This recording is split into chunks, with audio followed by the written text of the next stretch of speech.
Good afternoon. Thank you very much for being with us today. My name is Viviana Valencia, and I'm the Academic and Project Manager at CALDO Consortium. Today, we have a special guest, and that's the University of Toronto.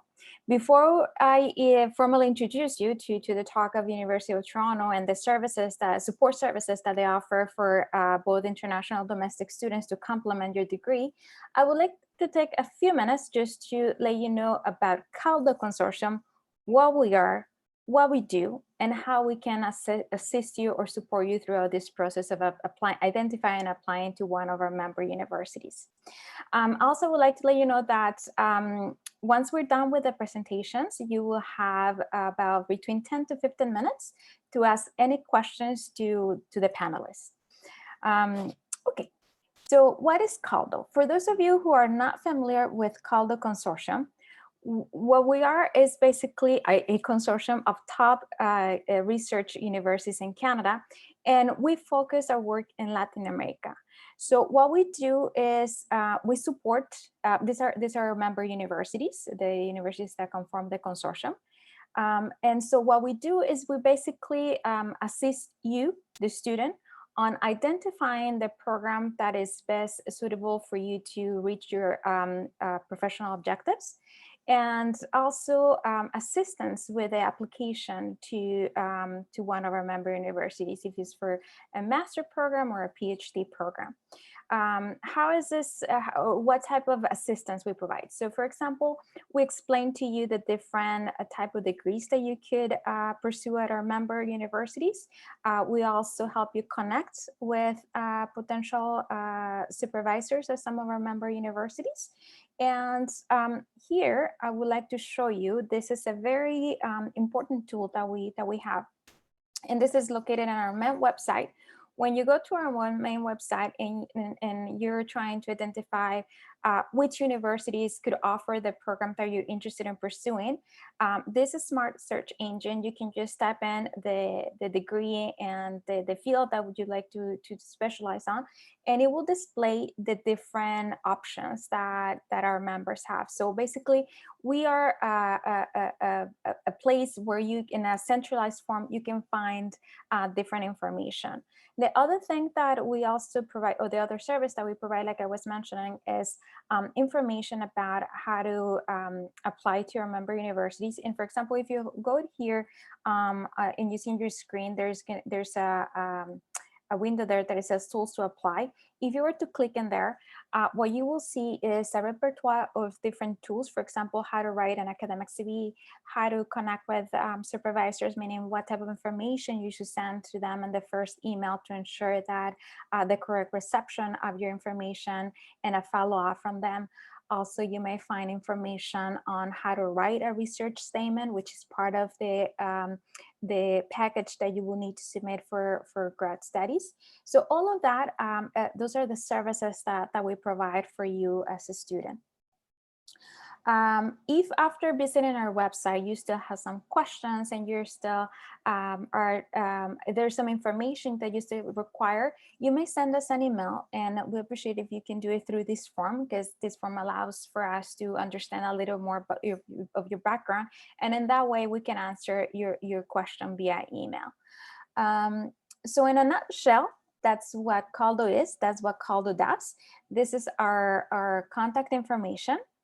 And now, without much further ado, I would like to present our main guest of this afternoon, and that is Rory McEwen. And Rory is the Admission and International Student Advisor at the University of Toronto. And we also have a guest today. Her name is Samantha Pelayo. Samantha is a current international student at U of T. Both of them are going to talk to us about the services that U of T offers to their students, so they can complement their studies while they are studying at the University of Toronto. Thank you very much for being with us here today, Rory and Samantha. Rory? Hi, everyone. I'm just switching on my camera for a little bit so you can get a sense of who's talking to you and not, a giant black-capped chickadee sitting on someone's hand. But then I'll switch the camera off as I go through the presentation so that you can focus on the slides. My name is Rory McEwen. I work as the Admissions and International Student Advisor at the School of Graduate Studies. It's a badly named position. I don't really advise many students. I'm mostly advising university departments about international students. But I'd also like to say I did graduate studies in English at U of T. So when I show you programs and services, there's a good chance that unless they're specifically directed at international students, I've used them myself. So let me share my screen with you so that we can get started on this. And with that, now I can't find out how to switch off my camera. There we go. Switching off my camera. All right, so let's talk a little bit about student services at the University of Toronto. And I want to talk about the services that we actually start providing before students get here. When students apply to our programs, regardless of whether or not they're admitted, a week or two after they apply, they're sent what's called a Join ID by email. And that's an ID that gives prospective students and admitted students access to online services before they arrive in the country.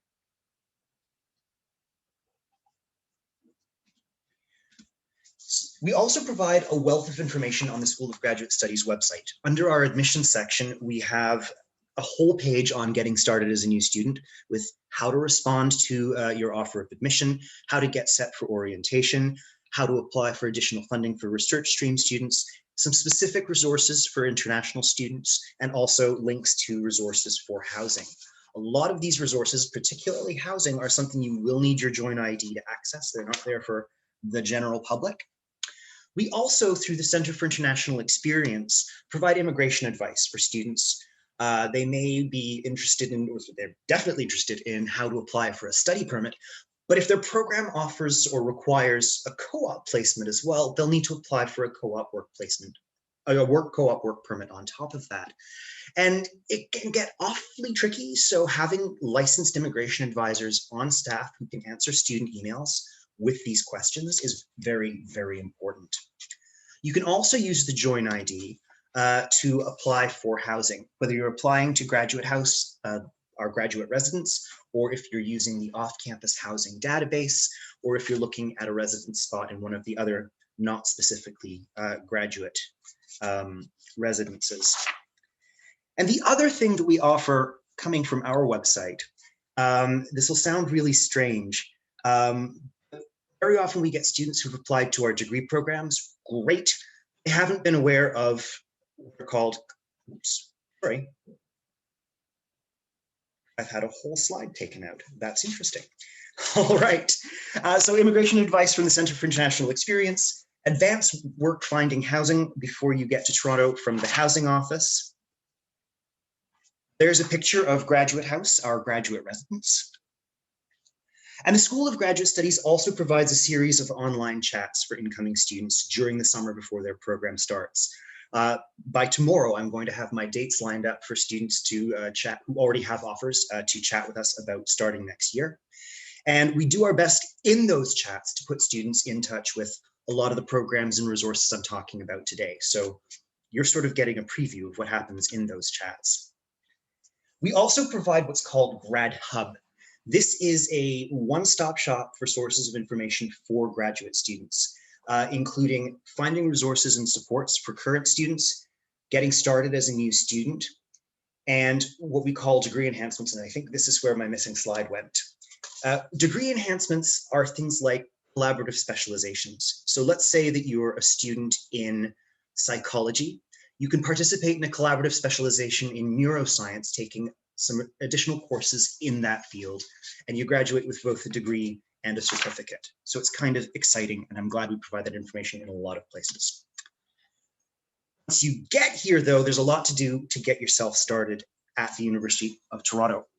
As I was suggesting before, we do offer, you'll need to get yourself set up with a student card on arrival. That student card is really, really important because it unlocks all sorts of resources for you. I've mentioned before that you start off with a Join ID when you're an applicant. When you come into the university, show your ID and get your student card, it's promoted to what's called a UTOR ID. That's what's circled in red on that card. And that UTOR ID gives you access to library resources, student wellness services online, all sorts of things that are only for current students. The School of Graduate Studies is on hand to help if you have any trouble registering. We often get students who need to clear the conditions on their offer of admission, and we can help with that. We help with any registration issues along those lines. The one thing we don't help with is course enrollment. Course enrollment is handled by our individual graduate units. So if you're in chemical engineering, it's chemical engineering that helps out with course enrollment. You also need to get yourself enrolled in the university health insurance plan. In Canada, health insurance is managed at the level of the province. So every resident in Ontario has the Ontario Health Insurance Plan. As international students, you wouldn't have that. So you have the University Health Insurance Plan that provides the same basic coverage that OHIP does. The building in that picture is the Center for International Experience, where the UHIP office is run out of. But the Center for International Experience also provides a number of other resources for students as they arrive. They run a whole separate orientation called Step Up Orientation, just for international students, with all sorts of information that domestic students never need to learn. They offer conversation groups for students who want to practice their English. They run social events for international students, and all in all provide a wide range of services. You also get access, and I know this is sort of academic, but I have to mention it. You also get, with that T-card, access to the third largest library system in North America. And that's both great for you as an academic. So you've got the academic resources in the library, but it's also just amazing to explore. The library has over 12 million physical volumes, that is books or journals, 1.5 million electronic holdings, in 341 languages. So students use the library for research, but they also use it for pleasure and for learning things outside of their program. It's really kind of awesome. We also offer central orientation for graduate students through the School of Graduate Studies. This year, we went online. We used our online teaching and learning portal called Quercus to deliver a series of webinars from different offices, panel discussions of existing students and recent grads, faculty advice, and we're hoping, fingers crossed, that we'll be back at least part of this in person this September, but certainly by 2022, we should be back to offering orientation both online and in person. You also, in registering, buy into additional health insurance through the Graduate Student Union. So, healthcare in Ontario, basic coverage, free for all Ontarians. Students get the same basic coverage through the University Health Insurance Plan. But that plan doesn't cover things like dental work, prescription drugs, glasses, and so on and so forth. So the Graduate Student Union has an additional insurance program that all students, international and domestic, buy into to cover off all those other forms of healthcare. But while you're here, we have other forms of support as well. And I'm talking in particular about communication, mentorship, student life, and health and wellness. One of the parts of the university I'm most proud of is the Graduate Center for Academic Communication. It's part of the School of Graduate Studies. They have 3 full-time faculty members. So that's on the left, you've got the director, Jane Freeman, Rachel Cayley, and Peter Grav, and they're truly, truly remarkable experts on academic communication. It's what they specialize in. So they also have a range of part-time instructors that offer a wide range of really, really useful academic communication courses. So they have workshops and courses on writing fundamentals, on writing grant applications, because everybody wants to apply for that grant money, academic speaking, how to turn a seminar paper into something that can be published. And they also run a writing center, one-on-one appointments, confidential appointments with a writing expert. And last year they had over 6,000 appointments with different students. So SGS also is in transition at the moment because we do provide advice on graduate supervision. We are reorganizing how we provide that support. We're establishing a Center for Mentorship Excellence and Graduate Supervision. And so it's going to be really interesting to see how that rolls out. As of now, what we have are printed and online materials for students who want resources in terms of how to think about the the student supervisor relationship, how to maintain a healthy, productive working relationship with your supervisor, how to start out on the right foot, how to raise any concerns you might have about supervision. And that's a really, really useful service for students in research programs. We also provide a certain amount of funding support. And here's where I have to sort of break from the general drift of the narrative and say, a lot of international students are more familiar with the American system than the Canadian system.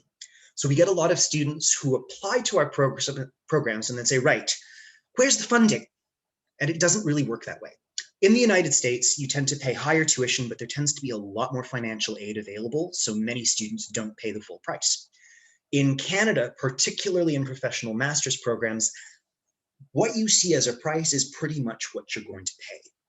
Research programs in the physical and life sciences do fund their research masters and PhD students. Sorry, across the university, we fund our PhD students. At the master's level in life sciences and physical sciences, the research master's streams are funded. Once you get into the humanities and social sciences programs, it's really hit and miss. And then once you're talking about professional master's programs, there's usually not a lot in the way of financial aid. But there's a little bit of money that the School of Graduate Studies manages. We manage the payout of federal and provincial awards. So we help students apply for those awards and try to help them give the best proposal that they can. So we do workshops on proposal writing.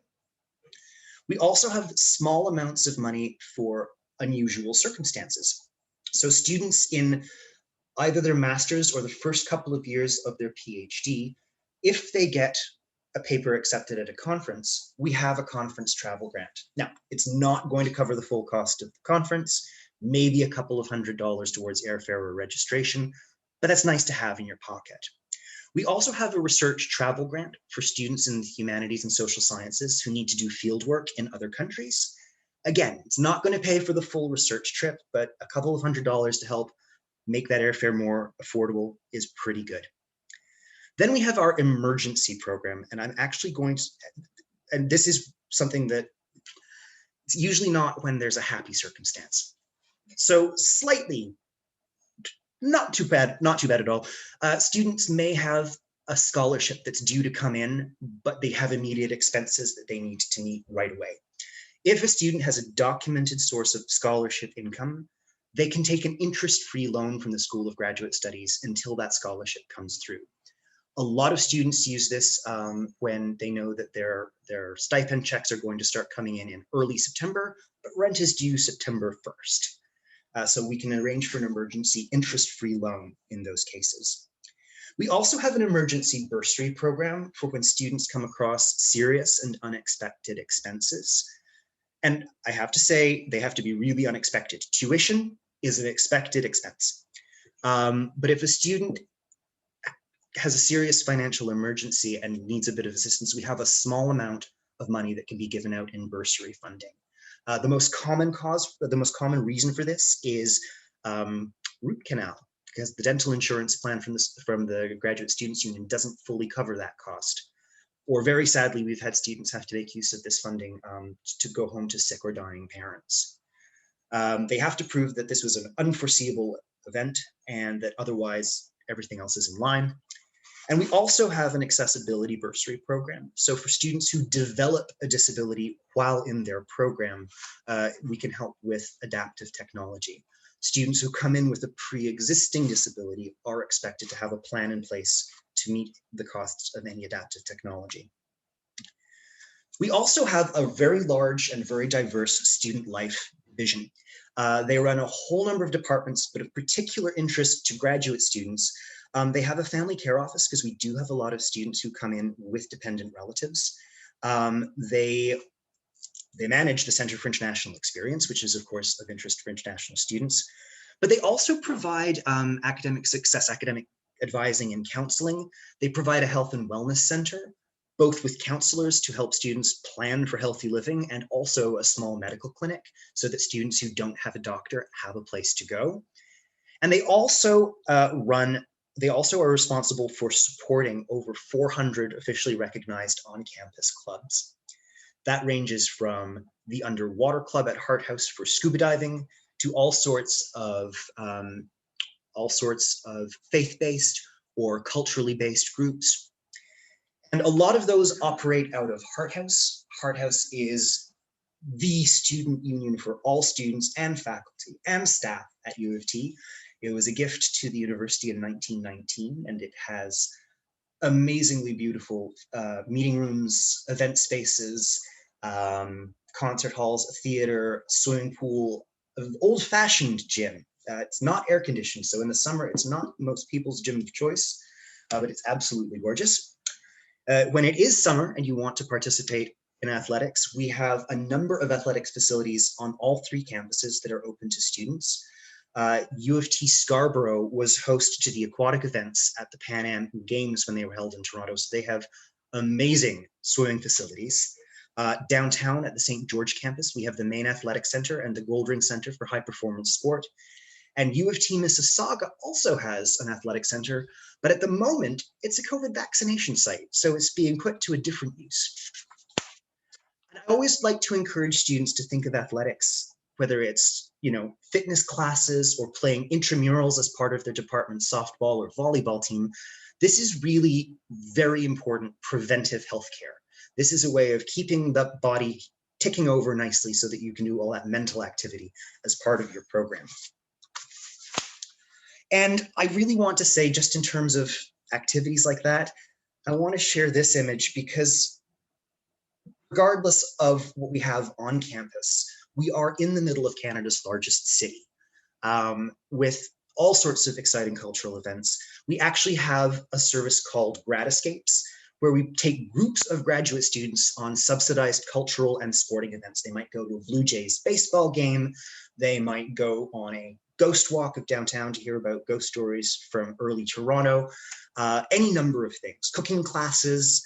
And it's just a chance for graduate students to get together without the undergrads, to socialize, relax, and make the most of the city that they're in. But we also want you to keep an eye on what's going to come next. So what happens after graduate school and how do you get ready for it? One of the most important services that we provide is the Graduate Professional Skills Program. These are a collection of over 90 different offerings. They can be workshops, courses, any number of things. And they focus on research skills, teaching skills, communication skills, and personal effectiveness and management. Now, there's a lot of overlap between those groups, so we get it. But the partner offices that help us deliver these programs are the Graduate Center for Academic Communication. So if you're nervous about public speaking, but you're going to be speaking at a conference, they have a 2-hour workshop to improve your public speaking skills. And they have a 6-week class on that, which is really kind of phenomenal. They have a workshop on science journalism. So students who want to branch out and write about their research for a popular audience, they have resources for that too. The Academic Success Center offers writing boot camps for thesis students. U of T Libraries. I mentioned that it was North America's 3rd largest library system. It's confusing. There are 44 separate libraries that are part of the system. And learning to navigate that, you might want to attend some library workshops. We also have a fantastic teaching assistant training program. So if you get yourself a position as a teaching assistant but have never taught before, they can make the experience a lot better for you and for your students. I mentioned the family care office. 1 in 4 students will at some point be the primary caregiver for a dependent relative during the course of their degree. And that number is higher for graduate studies than it is for undergrad. So the family care office provides all sorts of resources, how to register students in primary or secondary school if they're coming over with you as an international student, and all sorts of workshops, drop-in support groups. They really do a lot of excellent work. And also the Center for Career Education and Exploration. They set up alumni networking events. They can put you in touch with an alumni mentor who's gone through your program. They can help you with a whole variety of resources in terms of planning for what comes after your graduate degree. And the School of Graduate Studies runs some of its own events for this. I'm particularly proud of one thing that we call Opening Doors, because I invented it. It's grown to be a 2-day professionalization conference that's offered for graduate students and graduate students only. It involves panels of alumni. It involves speakers from industry. They have all sorts of networking events, and it's really kind of fantastic. It's really grown since I started it off. So that is the end of my presentation. I think the person who's really going to be of most interest to you is Samantha, because she is actually right in the thick of this as an international student. So thank you so much, and I'll hand it over to Samantha. Thank you very much, Rory. Samantha, just give me 1 second before you do your presentation. Just our audience, if you like to start noting questions in the Q&A, please feel free. Rory is gonna stay with us for the rest of the session. Rory, if you have some time, if you want to start checking some of the questions there, because I have the feeling sometimes it might be information that you might have to refer them to different areas. Please feel free to do so. And to our audience, if you notice this, as it was advertised, this session is mainly for you to get a sense of what are the services, support services that our member universities offer to you as an international student. I was an international student once in my life, from Mexico to Canada, actually. So I know what it's like to be on the other side, meaning looking for an opportunity to do grad studies, understanding how overwhelming it can be to move from your country to Canada. So I think it's very important for you to know that you're not alone in the process, that once you receive your letter of acceptance, it comes with a lot of information, comes with a lot of support from your host university to help you adapt and navigate the system once you're in Canada. Also, some of the services and programming that Rory mentioned and that Samantha is going to explain to you a little more are very valuable. And please, if you end up coming to UFD or to any of our member universities, take advantage of those services, because a lot of those are free of charge and it will really enrich your career while in Canada. Now, Samantha, please, the audience is yours. Thank you very much. Thank you, Viviana, for that introduction. I don't know if you could put up my slides. Yes. Oh, perfect. Good. Thank you so much. Yeah. So, yeah, this is me. I'm Samantha. I'm originally from Mexico. I'm a master's student, and I'm currently in my second year of civil engineering, which is the same as my bachelor's, which was also civil engineering. I'm doing research, so this is the Master of Applied Science, and it focuses on green groups. So it's super interesting here in Toronto because there's been a lot of things going on with the research and like how the government is like supporting that. So basically what I will cover in this presentation is a little bit of the resources I've been using in like 1.5 years since I've moved here. So hopefully that's useful to all of you. And next slide, please. Oops. Sorry, I think there's a problem there with it. Perfect. Thank you. No, yeah, thank you. So the admissions and timeline, this is just from my experience. I know it can be different for different people and like for programs and like different departments and faculties. So I'm in the civil and mineral engineering faculty and in the research stream. So how it worked for me was that I submitted my application back in October 2018. Then the references that I needed to submit were submitted by January 2019. So it was a little bit of time for my professors to actually write the letter. Then my application was visible until those references were up. So that's a little bit of advice for you, like start as soon as possible. So the sooner you start, the sooner your application is visible, and then faculty and actually the university can actually review your application and at the end make a decision for you.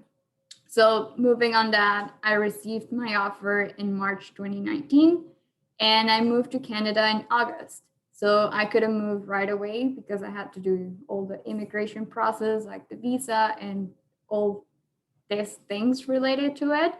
And I finally started my program in September 2019. So I decided to move here a couple of weeks before my program started, just to get settled, find housing, and just starting to prepare for my program. Next slide, please. Thank you. So that takes me to the housing and roommate finder. So as Rory mentioned, there's a resource for you to start finding potential housing. The university also offers like on-campus housing, but it was just my personal decision. I didn't want to live on campus. I wanted to try something else, and that's why I decided to live off campus. So this is an available website, and it's only available for students. So actually, once you're accepted, then you're available, or like you're able to use this resource. And you don't have to be physically here. So I was still in Mexico, and I was able to start finding or searching for like new places to live.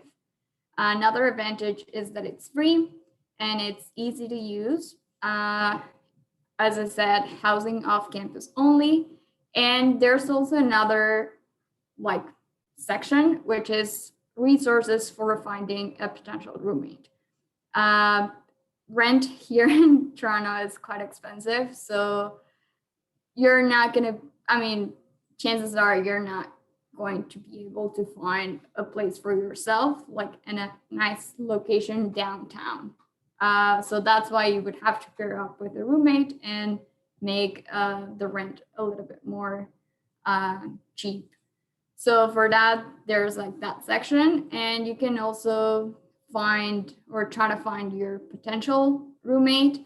And it also offers like a compatibility checklist, just because you want to make sure that you are with the right person. And then you also have like a roommate agreement that you can, yeah, settle the basis for like that relationship.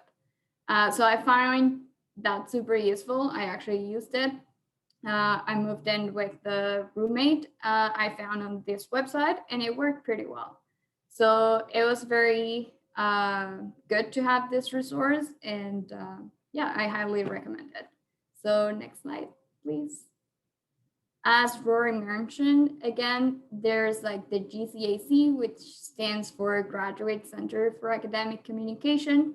And here are a list of like courses and workshops I've attended so far, and I've found them all like super useful.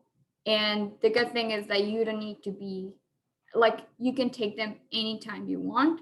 And so again, the earlier you start having access to these resources, the better prepared you're going to be in your program.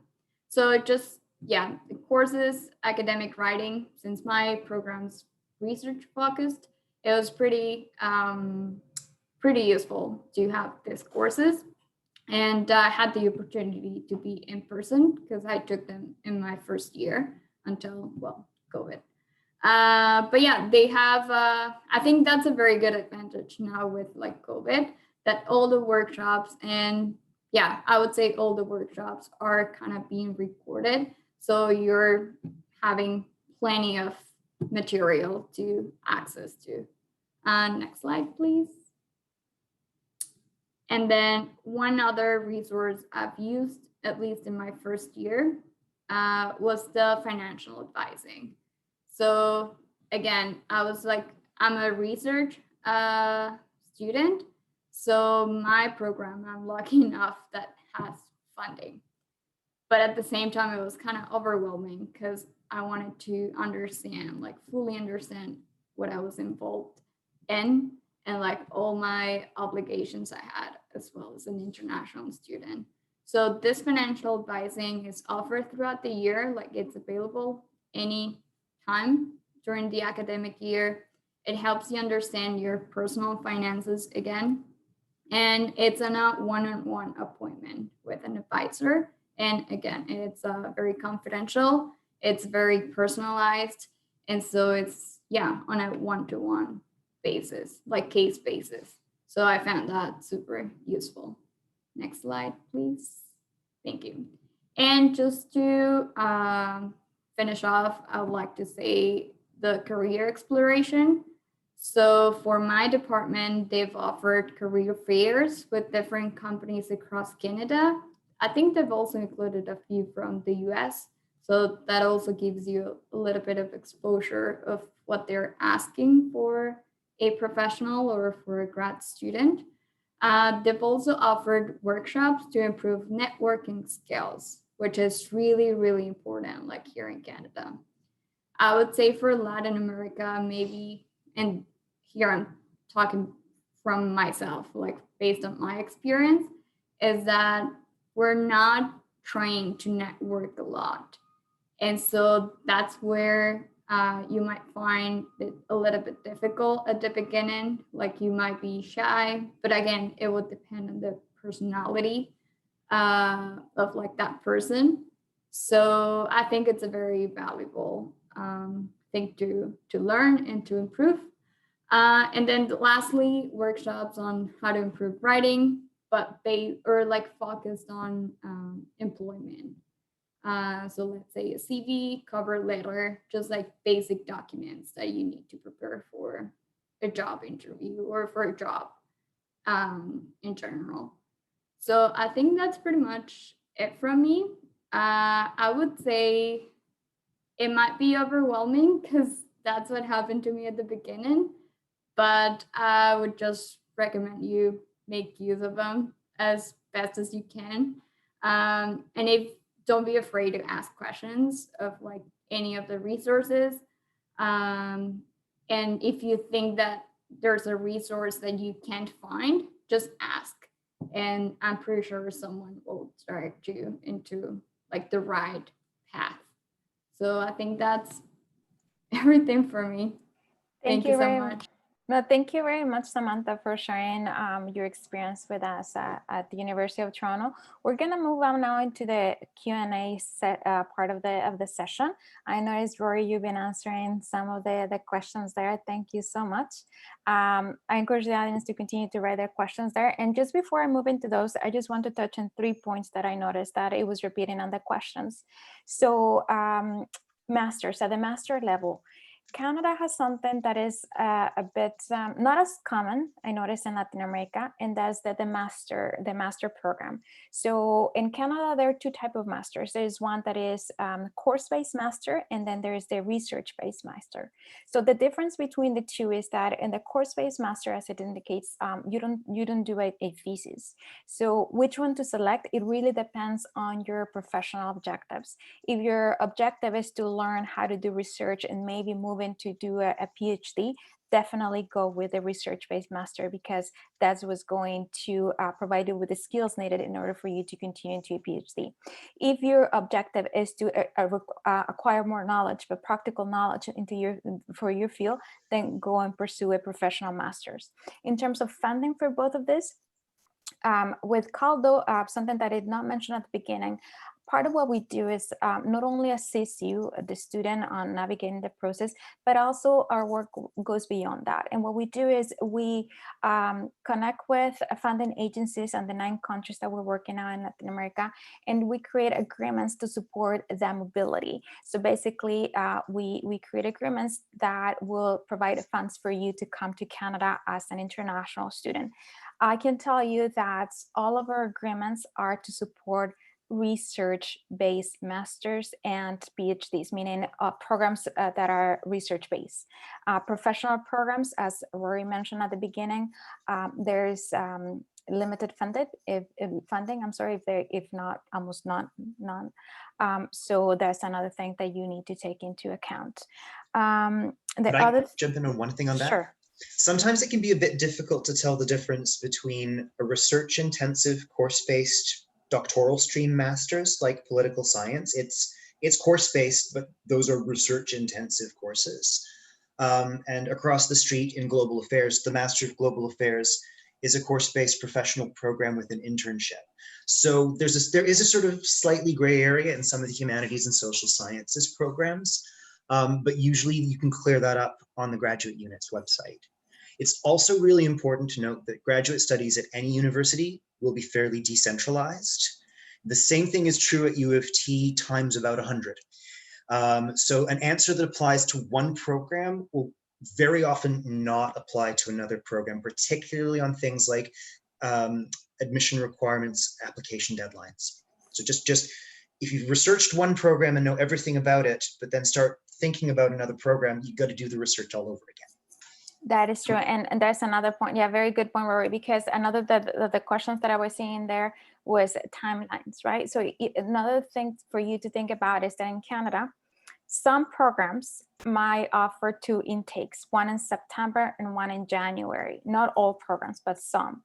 So typically speaking, if you're looking to start in September, the application portal will open December of the previous year. And again, it really depends on the program. The deadlines might go from December to March or April sometimes, but typically I will see end of March, beginning of April. Those are the typical the time for you to apply. No, Not yeah, quite. Rory. No. Okay, that is yeah, perfect example. Yeah. Oh no, because a lot of departments will have an earlier deadline for international students because they know that you need time to apply for a study permit. So our first major deadline is actually in August for dentistry programs to start the next September. Then most programs open their application up in October or November, quite right. But some of them have, in the humanities and social sciences, have very early deadlines. OISE opens their application, the Ontario Institute for Studies and Education opens their application in October. And for their research programs, the deadline's November 15th. So you need to be in there right when the system opens to have time to put in a good application and give your referees time to get those references in. Then absolutely, as you move over into the sciences, the deadlines start creeping later and later and later, with some having very late deadlines that are not practical for international students. And I keep telling the departments, you need to move that earlier. So you do need to watch out on that one. Yeah, so that's very good to know, Rory. And yeah, but basically they vary and you have to start early. So how early you should start? As soon as possible. So at the very least to find out when is the deadline for you to apply. And the other thing to keep in mind is if you miss one, then know that probably if your program has an intake in January, then you might be able to apply for that one if possible. So that's the other thing to keep in mind. And lastly, in terms of resources, a lot of I see some questions about when to contact the supervisor.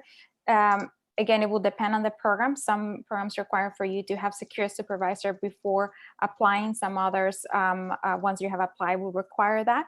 But we also have, if you go to our website, where there's a section where we have all the webinars, and there's a very good webinar on how to contact a supervisor. We invited a couple of member universities to that webinar, and they give tips on how to do this contact, what information to include, and more or less when is the best time. Something that Samantha mentioned that is very key, and that's, I think, more like a cultural aspect that we have, is oftentimes coming from Latin America, we are afraid. We send an email, and if we don't get a reply, we are afraid to look too pushy or to be too annoying perhaps, and send another email. I think here in Canada, it's okay if you send an email, give a reasonable amount of time. If you haven't received an answer, then send another email, because faculty are very busy. Professors have millions of things to do. It's not that they don't want to answer your email, it's that it could be that it got buried between all the emails that they received. So send another reminder. It's okay to do that. So again, if you go into a website, lots of tools there for you to prepare a strong application. I'm going to go into the questions just because I'm looking at the time. But feel free, Samantha and Rory, to mention anything as we go along. So here's a question, Rory, for you. And Sure. so in terms of UFT, do you think it's easier to find funding if there's an interest on research? I'm sorry, the question is it easier to have funding if I'm interested in research than, for example, a course-based master? So in some departments, that will be really cut and dried. So in an engineering department, Master of Applied Science, funding. Master of Engineering, no funding. Maybe a few small awards here and there.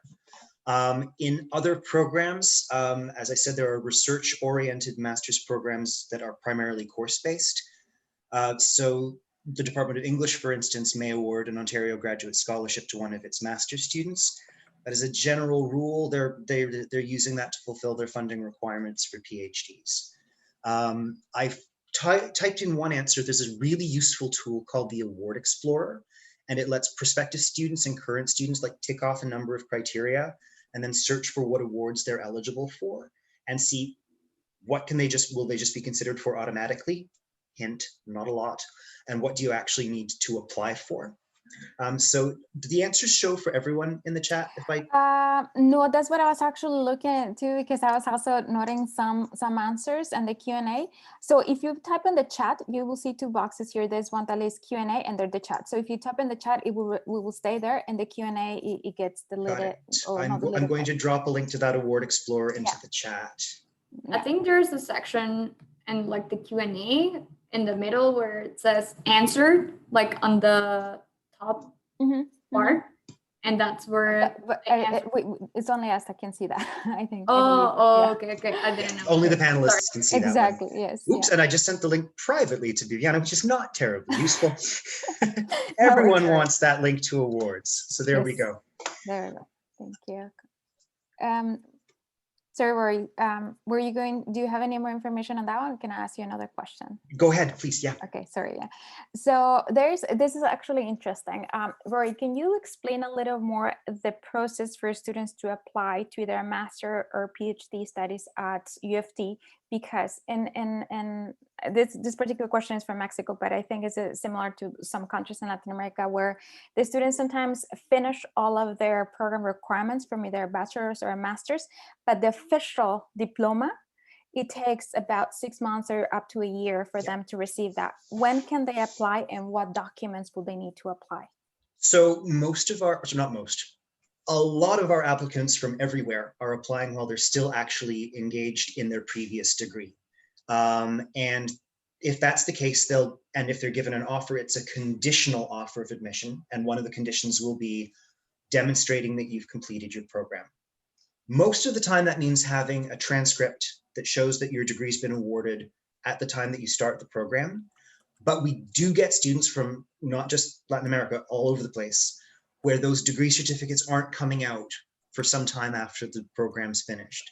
So all you need in that case is documentation that you've completed your course or your program requirements and what the expected date of degree conferral will be.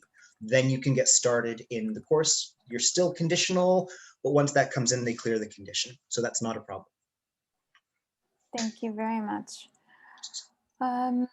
So I'm trying to go through the questions here to see a topic that we haven't touched yet on, so we can discuss it. We have a question about whether studying at a college in Canada is enough to clear the English language requirement. The answer is no. You can meet your English language requirement with TOEFL, IELTS, or a couple of other minor tests, or with a completed degree that was taught in English. But a college diploma we see as a different level of academic writing and reading, so we wouldn't accept a college diploma to clear the English language requirements. Thank you very much, Rory. I see another question here. It says, the first step should be to select a PhD program and then connect with a supervisor. Would you like to speak about that, Rory? Yeah, so it varies significantly from program to program. You're going to hear me say that a lot in the next 10 minutes. In the humanities and social sciences, it's very common for students to apply without a supervisor. They might have one in mind, but then they do their coursework, and in the course of their coursework, they work out whether or not that's going to be a good fit as a supervisor. At the other end of the spectrum, the Institute of Medical Science will only admit an international student if that student has a supervisor who is prepared to supervise them and is prepared to fund them. Without that letter from the supervisor, international students should not apply to the Institute of Medical Science. Other programs within the Faculty of Medicine, molecular genetics is a good example, actually do rotations. You don't need a supervisor to apply to molecular genetics. You go through 3 supervisors' labs and hope that something works out and you settle there. And usually they do. They work very hard to make sure that students who get started on rotations do end up with a supervisor. So the theme that comes out whenever I talk, it's going to vary from department to department. Look closely at the information on the departmental website for program-specific advice. In programs where you don't have to have a supervisor going in, it doesn't hurt to be in touch with potential supervisors. They can possibly provide advice on what the department is like, what to expect from the program. So it doesn't hurt to reach out unless the department website specifically says, don't reach out to supervisors, we'll reach out to you. Thank you very much, Rory. I see some questions about immigration. We're not able to provide information on that. Only people who are certified on immigration can provide you that information. So yeah, I'm gonna have to yeah. But just to let you know, if we have a few students on here who actually have an offer from U of T, if you have an offer and therefore a student number, you can make use of the immigration advisors that I was talking about in the chat. And I'll drop their email address into the chat. Just remember, if you don't have a student number, they're not answering the question. Yeah. They work very, very hard and have a hard time keeping up with all the advice that they have to provide. So yeah. Thank you, Rory. Also, if you see another question from there that you would like to answer, let me know. Something that I noticed here, and I'm just going to answer like live because so all of you know. In terms of CALDO, where is the funding? So I would like to clarify something. So we don't have funding. CALDO doesn't have funding that or scholarships that we then assign. No, what we do is we create the agreements with the countries that we work with, and we help you by creating those agreements with funding. So the funds or the funder comes from the funder that is in the country. For example, in Mexico, we have agreements with CONACYT, with Educafin. Colombia, we have agreements with MinCiencias. Peru, we have agreements with Pronavec. Paraguay with Becal, and so on and so on. So where can you find that information? If you go to our website, at the top, you're going to find a window that it says steps to apply. The second or third step is funding. And there you will find all of the information of the different agreements that we have and in which country. So that's basically the funding that we help sort of negotiate for you, the student. So what is the support that we give? Because also some of the questions that I saw there in the chat is we help you identify the program of our partner universities and basically navigate the process, because oftentimes students have questions as to what is the research statement, like what do I need the document for, how can I write the document? So we provide information as to what that document should look like and the purpose of it. So we provide information at the application stage, so for you to be able to create our complete a package. The other question that I have is the session is being recorded? Yes, and we're going to upload into our website. So if you want to check some of the information that has been discussed here, you can do it at a later time. I'm just being mindful of the time. We're just gonna have time for 3 more questions. Rory, is this something that you that you saw perhaps there while browsing that? I'm just answering. I'm on the last 2 words of an answer, and then I'll be right back with you. I think we're all trying to do the same, right? Because we always try to answer as many questions as possible, because we understand, you took the time to be here. We would like you to leave this webinar with information that you need, but sometimes it's just it's not possible due to all the number of questions. So in terms of cost, I know that varies from program to program, but is there a way or a link that you can provide them where they can find that information? Because I see here a question that it basically asks for the cost of a master program. So the tuition fee schedule for graduate studies for international students is 26 pages long.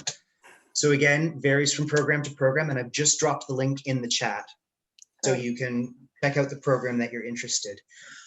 For each of these, it's providing the tuition fees and incidental fees for 1 academic year. If it's a multi-year program, obviously multiply by number of years. And we usually see tuition and incidental fees altogether going up by 2 to 3% every year. So usually around the rate of inflation, not much ahead of it. Okay, thank you, Rory. Rory, is there a question there that you marked that you would like to answer? Or maybe I'm mistaken. So we've got a person asking about a master's in education, and every education department at the Ontario Institute for Studies in Education offers at least 2 master's programs. A Master of Education, which is a course-based professional program for which very little funding, and a Master of Arts, which is a research-oriented degree with a thesis component, and they provide funding for 1 year out of the 2-year program. Thank you, Rory. Samantha, would you like to add any final remarks from your part? I don't think so. I think it's been covered like a lot. I don't know what else I can say from, you know, what you and Rory have said so far.